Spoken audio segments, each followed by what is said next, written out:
Welcome back. I have an incredible guest today. He is one of my favorite people in the world. We call him Biggie. He is the founder of Deli Fresh Threads. Yeah. They have been around for 12 years. And I first met him about 10 years ago. He blew me away by his creativity, his branding. He has all of that dialed in. And that is the main reason I'm bringing him on the show today, because we're going to be talking about all things branding and marketing when it comes to your clothing brand, because I absolutely love everything that he is doing. So, Biggie, thank you so much for being here. I'm so excited about our conversation today. Can you just start out telling us about Deli Fresh Threads? And the most important question, why sandwiches? So first, thanks for having me, Nick. I appreciate it. So why deli fresh threads and why sandwiches? So I think sandwiches are the king of meals. You could have them for breakfast, lunch, dinner, and dessert. As years have gone by, I think I figured out why it's sandwiches. Mm-hmm. It's because I think as a kid, my parents didn't really make a lot of sandwiches. So maybe that's the reason why. But I do think that it is the king of meals. And that obsession just basically grew as the years went through. So it was just kind of like a constant thing where I just was like, "Hey, I love sandwiches. I love that you can pretty much make a full meal into a sandwich." And it's just was something that I was obsessed with. However, I'm not a chef. I didn't want to open a restaurant how hard it is for restaurants. And so for me, I kind of, the idea of doing a sandwich themed clothing brand was not something that I initially thought of. My initial, how I got even into the clothing branding or business idea, I actually started a clothing brand when I was in college. I had my first clothing brand was me. I had this, like, basically it all comes, obviously like an idea comes. I had this idea. I wanted to do a parody shirt. I went to UCF. I wanted to do like an NWO type shirt, parody version of it that just said UCF on it. And I went to like every single licensed person that could make shirts and told them my idea and told them I wanted to get it done. They all told me no. And so my roommate at the time was like, why don't you just do it? So I ended up finding like a licensed printer and created it. And I got involved and I created my first clothing brand while I was in my senior year of college. And I did it with some two buddies of mine for like 5 years. And that was just one of those things that I loved. I loved the idea of the brand. I was a marketing major at UCF, and I I enjoyed everything of doing something that I was in love with, and then being able to do clothing at the time. I will say I was ahead of my time. It's kind of the same thing with this brand. I think I'm ahead of myself, ahead of time. But it was just one of those things where I basically went the route of where it was just something I enjoyed. I did it. We did it for 5 years. The one thing is, when it comes to sports teams, when your team wins, people buy. When they lose, no one buys. Mm-hmm. I closed my business before we went our perfect season, and I'm not talking 12-0. I'm talking 0-12. So I closed right before that. We were 3-9 that season, and then the next year we went winless. And I closed up shop, and life moved on. I, got married, had, kids, and I literally, as I was talking to my wife, had a corporate job, and I just kind of told my wife, I was like, "Hey, listen, I'm like, I love our life. Things are great, but there's like a creative part of me that is dying that I'm not utilizing." And so she was like, "Well, what is it that you love?" And I said, the question everyone asks, if you won the lottery, what would you do? Mm-hmm. And I basically was like, "Well, I would do something sandwich related." She's like, "Well, you always loved doing your shirts when you did Nightmare Apparel. Why don't you just do a clothing brand?" And at the time I was like, "Yeah, why not? Let's do that." Obviously I was inspired during that time, inspired by, Gary Vee, Johnny Cupcakes, all of those things kind of blended in. And my whole thing was I literally was like, well, if I'm gonna do this, especially I want people to experience what my brand is. I don't want them to just sandwich. Like I don't want them to just do like a shirt. I kind of look at my brand as almost like the whole experience that you get, everything that comes with it. I want people to think, the way I describe it is, it's like a mixture of your mom packing your lunch and your favorite sandwich shop, but it's me doing it. So like it's like a mixture of both of those elements. When you experience something from me, that's what you're getting. You're getting a mix of both. And that's kind of where it just kind of went. I told my wife, I was like, "Well, I can't." She's like, "Don't go bankrupt. Don't make us go bankrupt. And I was just like, well, if things don't sell, they'll be on a shelf rather than clothes, rather than food spoiling. This will be the way to go. And that's just kind of how it kind of started. And I started it 12 years ago, and it's just been kind of building ever since. And it's something that, I just love sandwiches, and I kind of, some people will say I probably went reverse. Some people say open a sandwich shop, then do merch. I said, Forget that, man. I'm doing merch first, and maybe, who knows, in the future, maybe sandwich will happen." Yeah. Well, I agree with you. Yeah. I think being Italian, my two favorite things is bread and cheese. Put those on just about anything, Yeah, and it just makes it better. correct. So I almost want to say, can we put pizza in there a little bit as like I guess you can go calzone. I mean, you could do on there. calzone. I mean, I obviously, if I were to do my version of a sandwich, which I've done and it's been done before, spaghetti and meatball sandwich. Yes. So I'll do that. I'll go that route. So I'm all about like trying to figure out a way of how to make a meal into a sandwich where it actually will fit. Yeah. You can actually eat it. It's very carb. Obviously, you're going to take a nap after you eat a spaghetti and meatball sandwich, but it definitely works. But yes, you can, I'm all about the handheld foods, man. Handheld foods for life. And you say you can eat for every meal. Yeah. Breakfast sandwiches might be my favorite. Really? Do you have a favorite? What's your favorite? Like sausage and cheese. Sausage, egg, and cheese on like a biscuit. Okay. So, or you go to Chick-fil-A and get there with the chicken. Yes. Chicken, egg, and cheese biscuit. Yep. Like, I love that. I sometimes call that the Genesis, because it's the chicken before the egg. So Yeah. it's like, I call it the Genesis. So I don't know why people like, they ask me at Chick-fil-A, I'm like, "Can I have the Genesis?" And they're like, "What's that?" I'm like, "Well, it's the chicken and the egg together on a biscuit." And they're like, "Oh, okay." They used to be able to do it also in the combo. They used to have like a combo version of it. So I would make that before they actually started selling it as a sandwich. Yeah. Yeah. So people are here to watch this about clothing brands, not food. We could Correct. probably talk about food all Correct. day. Correct. So we're going to get back on track. Yes, please. But so my favorite thing that you've done, and you've done this from the beginning, at least since I've known you, so for the 10 years, which is you have the absolutely best packaging and presentation that when somebody buys one of your shirts, it comes in the most unique way that I've ever seen. And it's my absolutely favorite thing. And so I've always talked about, especially if you're a new brand, you're doing things, when you're starting out, I really encourage people to do their own fulfillment. They'll learn a lot. They'll save money. But more importantly, you can do all the extra stuff that Correct. you can't do when you work with a fulfillment house, right? At some point, when you scale, you do have to kind of give up some of that stuff. But it's so important for branding in the beginning. And I absolutely love everything you do because it is a talking point. So you brought one of your bags. Yep. Tell us about it. Show it off. Sure.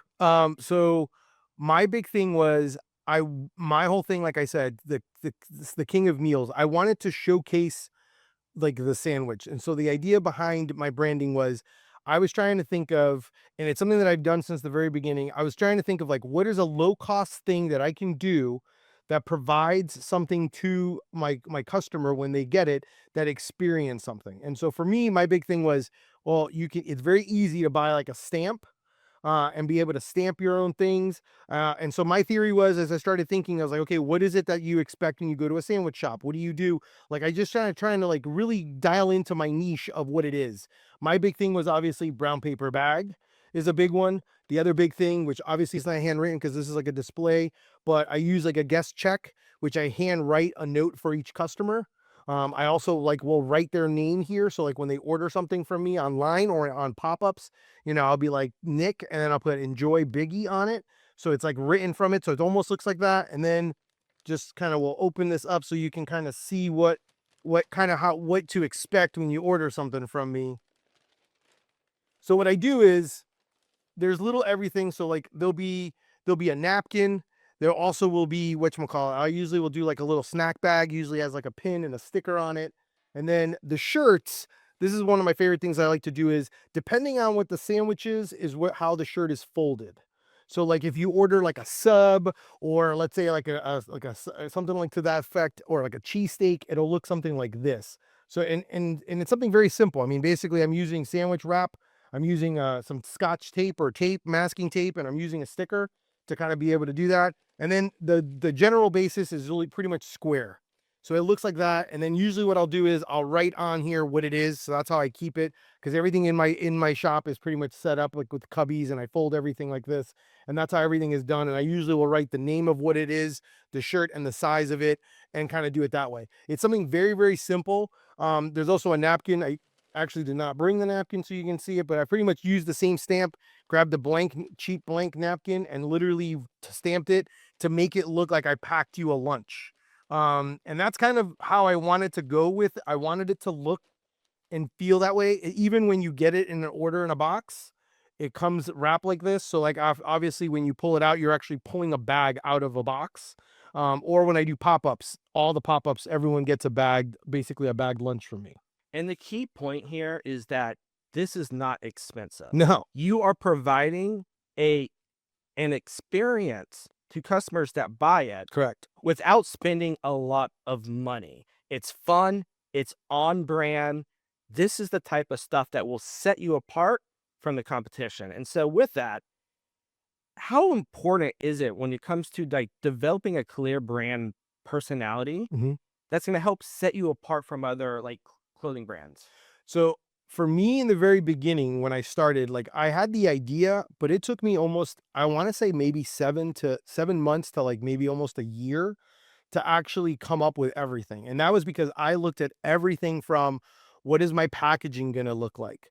Where can I source some of these things? Everything from trying to figure out like what brand t-shirts I was going to use and things like that. Concepts and designs, blog posts, anything I can think of, I basically kind of like started just kind of brainstorming everything. And I think it's just so important that own your backyard, but also own your niche. Like if this is what you're about, like a lot of times some brands start and they're like, well, it's the things that I like. Well, that's great, but what is it that you like? What is it that connects you to the audience? What will the audience or your customer actually like? My whole thing was I wanted to build community. Like I wanted my customer base is anyone who loves sandwiches. If you love sandwiches and a graphic tee, guess what? I'm your brand. I'm going to have a variety of different styles of shirts just because there's a different variety of different types of sandwiches. And that's kind of the theory that I've kind of done. I've done everything from, kind of like where it's just like verbiage, it's just kind of like, illustration typography to the ones that have graphics on it. And it's just because that's really the key is you want to dial it in, figure out what is it that I can bring, what are the extra little elements that I can bring in that are affordable, that tie your customer in with you, that makes you realize like, oh wow, like the little details are important. Like you don't understand how many people tell me I didn't want to open my package because it looks so good, or I still have your handwritten notes that you send me because I love the fact that the time that you put into it. Anyone can throw in something into a neoprene sleeve, and a sticker in an order form and send it out. It's the little details. When you're a small brand, like take advantage of that. I mean, I know everyone wants to be big, but take advantage of the fact that you're a small brand. Because if I was a big brand, I probably would have like some printed note, but I'm the one packing it. It's me doing this. And I'm handwriting everything because I appreciate every customer and I want every customer to feel that they're appreciated when they get something from me. One of the things, and I know this from knowing Biggie for so long, is well, every brand wants to grow. You've had a very strong identity of this is who I want my brand to be. And I'm going to stay true to that Yeah. for the entire life, right? If we get to a point where it doesn't scale anymore, then that's not really the brand I want to do. Is that correct? Correct. Like for me, it's definitely been a battle, and there's going to be an evolution because obviously like the one thing I tell anyone who's starting a brand, like obviously you become, when it's your baby, you become very rigid, and you got to have that flexibility. You got to be able to have be able to pivot and be able to look at different ways of how you're going to handle things. Because as much as I like wrapping my shirts and I want people to experience my shirts wrapped like a sandwich, like you like not everywhere. It's not like you can go to like a big box place that wants to sell your shirts. They're not going to be able to do that. At the end of the day, they're not buying the wrapping. The wrapping is an extra element. But in the beginning, I was very closed, and I was like, I want to be able to just leave it. This is how it is. You kind of have to start looking, and as your business grows, there's going to be a give and take, and it's depending on that flexibility of what it is. But at the end of the day, the details, the little minute things that kind of go into it, they're always going to be part of my brand.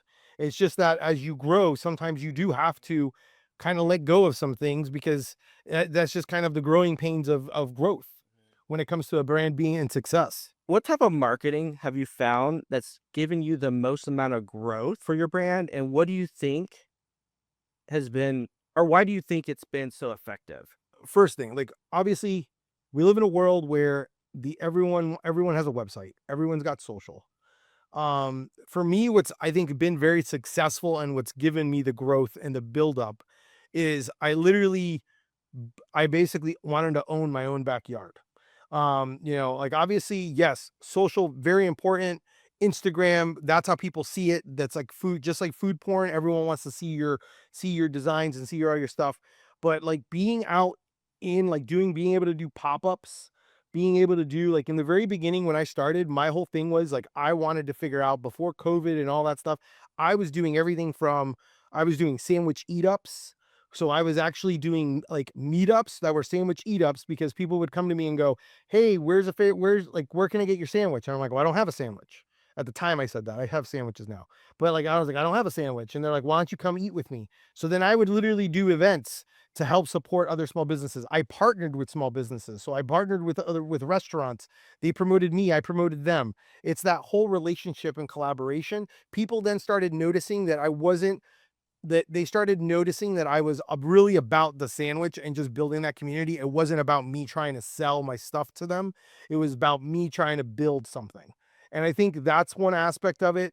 I think the other aspect that kind of helped build on the marketing side of it is like doing when I do events, I take a picture of every single person that buys a shirt and they're literally holding the bag with like them and I'm taking a picture of them. And people have asked me like, "Well, are they a celebrity? Are they famous?" And I said, "Yeah, they're famous to me because I appreciate the fact that they came and bought something for me." I then use that to create reels and create and be able to create content to be able to highlight them because and then those people start following you. And then you start kind of building relationships just talking about something that you both have in both together. So a lot of it is that interaction, that interaction with your customers, being able to realize that you're not just saying, "Hey, buy me, buy this," because no, you're seeing enough of that. It's basically being able to get that interaction and that dialogue with your customer and your audience because people need to see a lot of times if they like your brand, they need to see your stuff at least 4 or 5 times before sometimes they'll even pull the trigger.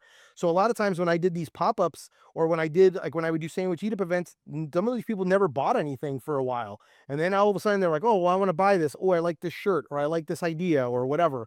And it just kind of builds from there. So, and that's kind of how I built it. And that's how I continue building it. So much good stuff there because you focus so much on community and it's so smart. And doing all these collabs Yep. with restaurants, I mean, even when you came in here, one of my employees like knew was like, "Oh my God, Deli Fresh Threads is here." Like, because you've been around. He used to work at a restaurant, Yep. recognize you because of that. And that's actually something that I'm actually taking a lot away from right now for my personal brand that we're going to start doing a lot more is the collab side of things. And so far, it's been so successful. And just building community is so important because people are more likely to support you, buy from you if they one like you and like what you're doing, and they feel that they're connected with you and that you're not just trying to sell them something. Exactly. And I think that's the most important thing. So, is there any other thing that you would like to touch on when it comes to community that helps you, engage more effectively with your customers? Yeah, I mean, a lot of it also is like, obviously I tell people like live in the niche. So like a lot of times what I would do is, and I'll give you example of things and obviously a lot of these things are like if you have time, because it's all about the balance, right? When you're like a man deli shop type of thing, it's kind of hard to do a lot of these things. But a lot of times I would do interaction where like you can go on social, like on Twitter or X or Instagram, find like the hashtag of whatever it is that you like and start leaving comments for people. But leave comments for people. Like a good example would be like, I don't know, I would go on Twitter. I would go on Twitter and someone said, "Oh my gosh, I dropped," like I would just search sandwich. And then it would say like, "Oh, I dropped my sandwich." I can't believe it. Like people would tweet the weirdest things, right? Same thing with Instagram. So then I would reply back to them as Deli Fresh Threads. I would just say, "Oh, moment of silence for your sandwich." That's all I would put. because like I'm just kind of want to create relationship and interaction with them. And then that way people start interacting, then they start realizing like, oh, what is this? Because your profile is going to say everything, but you're not saying to them like, oh, well, your sandwich dropped. Well, you should get this shirt, instead, because if you drop it, no big deal. Like, no, I don't go that route. I'm not trying to be, the sales are going to come. You just need to be able to kind of figure. So like for me, one big thing was I also built that interaction. Like we live in a world where the TikToks, the Instagrams, the YouTubes, all those things, like find the things that you're actually like your niche or what your brand's about similar to, and then become part of the dialogue, interact with them, create that content and that community, and you kind of initiate. And then that way they're interacting back and you're replying back, and then you're kind of building something, and then they're kind of knowing more about you. That's a great and easy way for you to be able to build that rapport and build that community, whether online or in person. One of the things you said that I actually love is the fact that you're taking pictures of your customers, Yep. using it on social media. I mean, that's just a great idea because it automatically makes people want to feel more connected to you. Yep. And be like, oh my God, I'm like semi-famous now. I'm on the Deli Fresh Instagram, Yep. right? What else are you doing to try to stay fresh and relevant with your social media that kind of have that authentic content? So I pretty much try a variety of everything. So I look at everything from like, I'll usually look at the national calendar day and see what different calendars are. Like this past week was National Peanut Butter and Jelly Day.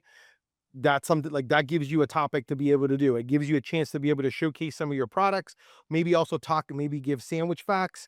Like you can't really like, there's so many different ways of how you can look at it. I think I would kind of tell anyone, like, let's just say, I don't know, widget, like you love fidget spinners. Let's just say random general thing, right? Yeah. Look up like the idea, like look up facts of why fidget spinners are important. Look up facts of like the first fidget spinner, like get little details, like just get granular and then use that information to then be able to spit it out. I have a note section of just sandwich facts. That's all I have. And when in doubt, I've created different note sections on my phone. Some of them are things that have product related, because obviously you want to be able to sell your product. So you're going to have product information and kind of things, maybe incorporate some facts with the product line of what it is. If I have a certain sandwich, that's what it's for. Like, like peanut butter and jelly, supposedly by the time you finish high school, you've eaten 1,200 peanut butter and jelly sandwiches. Most males prefer crunchy over creamy peanut butter. Is it true or not true? I don't know, but those are facts that I've seen, and those are things that you're gonna be able to use, and those are things that you can then engage with. So that way you're kind of staying in trend, and then being able to kind of go at the same time, like especially when you see like certain hashtags or certain holidays. So I kind of tend to look at what's around, what's trending, how can I spin it to make it fit my needs, not be their needs. Like I may do a dancing video, but if I do a dancing video, it's because I'm eating a sandwich and it's a happy dance eating a sandwich, like when you get happy or something like that. Like, but I'm so I'm looking at my trends, looking at what's going on, and at the same time trying to keep it relevant to what your brand is. At the end of the day, you always want to tie it back to this is what you're coming for, this is what it is, this is what I'm about. When it comes to social media, is there a content format that you think is working really well right now for clothing brands? Obviously, clothing brands visual. So you kind of the big things I would say like the Instagrams, the TikToks are the big ones. When it comes to that, I mean, obviously YouTube Shorts is really trying to make a push right now. It's in, and I'll be honest, like it's hard because you can't really be like at the same time. I kind of feel sometimes like it's kind of hard depending if you're a one person brand. If you don't have other people with you to help you or other people or a team, it becomes very difficult to kind of be able to own like or be in all of those areas and give it the rightful time. So it's like kind of figure out where you're getting the best interaction and then kind of grow that one. And then as you're growing there and starting to build kind of a routine or an idea, then start venturing off to the other ones, because it just becomes a little bit harder sometimes when you're spreading yourself thin. And you also, and the other one I will kind of thing I will share is when you're creating content, especially like a reel or something like that. And I tend to forget this. We tend to forget this as a clothing brand owner because you're like, oh, well, I already posted about this. Someone already saw it. No, they didn't, because only 10% of the people are actually getting your content unless you're paying for it. So it's okay to repost or reshare like an older video or an older reel or an older image that you did and reposting it again, because maybe you're going to get some new people that are going to actually see it or haven't seen it before. Yes, that's so true, and that's something I've been trying to keep Yep. in mind as I'm trying to build out content of not think about, "Oh, I've already done this before." Correct. Because chances are your following has not seen that content. Exactly. So I trying to remember who is it might have been Gary Vee who's talked about, right? You need to figure out how to say the same thing 100 different ways. Mm-hmm. And that is so important. Yep. So looking back over the last 12 years, is there one marketing or brand mistake you feel like you've made? And what did you learn from it? Man, I think the hard part is like I'll be the one thing that I've learned, or at least that I'm learning, I'm still learning. It's a learning process. Is the fact that like I've never really actually ever spent money on marketing, on like and on ads and stuff like that. And when I have spent money on ads, I feel like I'm just throwing money away because I'm not doing it effectively. So that's one thing is where I'm like, if you're gonna do it, make sure you figure out where it's going to be effectively put in and where it's going to go, because it's very easy to just throw money and then not see anything come back. And so a lot of times that's something that obviously I'm still trying to learn and grow on, is trying to and figure out like where can I put my assets and my resources in order to spend the money, because sometimes I will kind of talk myself out of not doing that, which obviously limits my growth, because obviously if I can market and I can advertise and get it to more people that are seeing things and doing it effectively, I'll grow my brand and it'll go to more places, more countries, more states, that are able to purchase my product, or see my product. So I think that's like one area where I definitely know that, um, it's been like I'm still kind of learning. I'm trying to figure out like 2025. I'm still trying to make that like something a priority. On the other one is, that I will say mistake wise is getting in your head because you want it to be perfect. I think the big thing is like it's okay to do raw footage of just being raw, just like, you know, literally just recording yourself, showing people behind the scenes of what it is. I tend to forget to do that. Or do that enough. Like, or I think no one wants to see it, but guess what? People do. People see it, they relate to you, they realize they appreciate what you're doing. It's a lot of work though, and it's a lot of mental thought process. So those are some of the things that I definitely think for me is the two of them are posting more content, right? Or because everything you do is content. When you're wrapping shirts or whatever, everything is content. People want to see that stuff. And then just remembering to actually do it and then posting it, and then also not going with the thought process, progress over perfection. It doesn't have to be perfect, just get it out there. And then at the same time, figure out ways of how you can, advertise and market, and maybe figure out where's a good spot. And maybe think of also, if everyone else as a clothing brand is doing the same thing, how can you be different? Where can you stand out and do something different than other people are doing? Yeah, I love that. He's so true. Like all that behind the scenes stuff that you're doing, again, it's what makes people feel connected to you. Yep. That is all about the community building. So you've shared like that mistake. What are you seeing that other clothing brands are doing wrong right now when it comes to marketing, and how can they fix that and improve it? So I did mention already the aspect of, because I do purchase other people's clothing. Mhm. And when I just see, yes, like I get it. The sleeve that has your logo on it is beautiful and great, and I love it, and people can see it, but no one actually ever wants to keep that. At least throw a sticker in, man. Like throw a sticker in, throw a little note or a little something. Like either like, I don't know, have a slogan or something. Like I literally I do too much. I'll be honest with you. I probably do too much. My order form has the printout, but I also draw a little Biggie bread and I write a little message, just like a quick one, like Biggie bread's leaving him a message. Biggie bread is my mascot. It's me, my version of me. I feel like those are the little things, and I get it. Sometimes when you have so many orders, it's kind of hard to be able to pull that. But in the beginning, and you're small, you give that extra, give that extra little push and a little extra love to your customer. They deserve it. They'll appreciate it. Most likely they'll tag you on it. Ask for it. Don't forget to ask. No one asks, like, go for the ask. Ask him to share it. Ask him to take a picture of it. Let me see it so you can share it on that. If you share it, I'll send you a 10% discount. Do something to that effect to do that. I think that's something that's being missed. The other part is, yes, clothing brands, very easy to do. Now you can do direct to garment. You can do a variety of different ways of doing it. but like at least own what you're gonna do. Don't just like go random on random. Oh, I thought this was cool, and I like this, and I like cowboys, and then I like, I don't know, I like something else. Like you can have that, but make it all at least kind of blend or tie in together so that it's cohesive.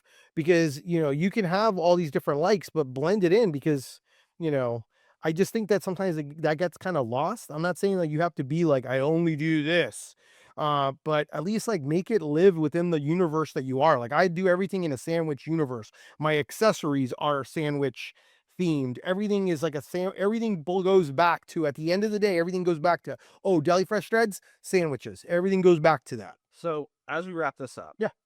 I would love for you to share to a new clothing brand what is the most important thing that they can kind of focus on when it comes to brand identity and what they should be really doing to have a long lasting brand. I know a lot of brands, and yes, everyone does it when you're starting out. Everyone wants to have like the logo shirt. And yes, that'll work. I also like, so have that, but obviously have, when you're gonna release more than just your logo shirt. The other thing would be, have some ideas and like brand of it. Just also think to yourself, yes, you're gonna get, I don't want to call it sympathy buy, but okay, we'll say supportive buy from family and friends. But guess what? They're not your customers. Like, unless they love your brand and they're going to do it, they're not your customers. So don't get offended if no one buys from you, because that's not who you started the brand for. You started it because of like you have like a certain love and all that stuff. So those are some elements that like key little things takes away. The other one is like, what can you do that's, the other one would be, if you're gonna go, you can't go backwards. So like if you're gonna spend crazy money on like a really nice shirt, you then can't go backwards and go get a crappy shirt. So if you're gonna start, it's okay if you start with like, a decent shirt, and then build yourself up as your brand grows. And then you start adding elements like hem tags or inside tags, things like that. Like those are all things that you can build. You can have a champagne taste with like caviar, with like, champagne taste with a beer budget. You just have to build up on that. And I think that's like the big thing. We all want to, let's be honest, clothing brands do not, unless you're like a Johnny Cupcakes, like the hundreds or other brands like that are like just explode, and that like, or like surf brands that like, that are like, that kind of blow up, and they're always like, they're brands everywhere and that like you could buy anywhere. Like that doesn't happen. It is a slow burn. It is a long process. And you do not, I tell people, you don't go into this business in order to make, like, to become filthy rich. That is not why you do it. You do it because you have a love for it. You do it because you have a passion for it. You love the idea of of designs on a shirt. And you love that stuff. That's why you do this. I don't do it because I'm going to get rich, because guess what? I'm still doing the same thing. I mean, it keeps growing. It pays for itself. I got a bunch of celebrities wearing it, but guess what? Like I'm still here. I'm not, no one knows you. You don't know anything about me. You don't know who I am. You're hearing about me for the first time probably. So like, which is fine, because that's the other part. You are a speck in the world of the internet. So keep trying, keep building. Do not get, if do not just, you're going to have your crappy days. Just keep going, figure it out. If it doesn't work, guess what? Fail forward, figure out another way of how you can tell the story and figure it out. Like, just like you said, there's 100 different ways. Maybe the way you said it, that recipe isn't the right one. You got to tweak the recipe to get success. Figure out the recipe and just get in the kitchen and do it. Just stop talking about it and just get it done. I'm so glad you touched on the passion part, because that's something I really preach about, is like, there's nothing wrong with starting a clothing brand with the goal of making money. We all want to make money at the end of the day. Correct. But if that is your only reason you're doing it, you're going to fail most of the time, because this business is hard. There's a lot of work, and it takes a long time to actually have money and sales and a community come in. Yep. And so if you're not passionate about what you're making and want to do this on a bigger level, you're going to fail. You're going to get burnt out. Exactly. So I'm so glad you touched on that. And I love what you said. Nobody actually cares about your logo in that beginning stage of things. Yes. Because they're like, there's no connection. Correct. Until you give them a reason to care about your logo, Nobody cares. You're not Nike Correct. at the end of the day. But once you build that community, Yeah. people will gladly wear your logo Exactly. because you represent something. When they see your logo, it represents whatever your niche is or your philosophy is, right?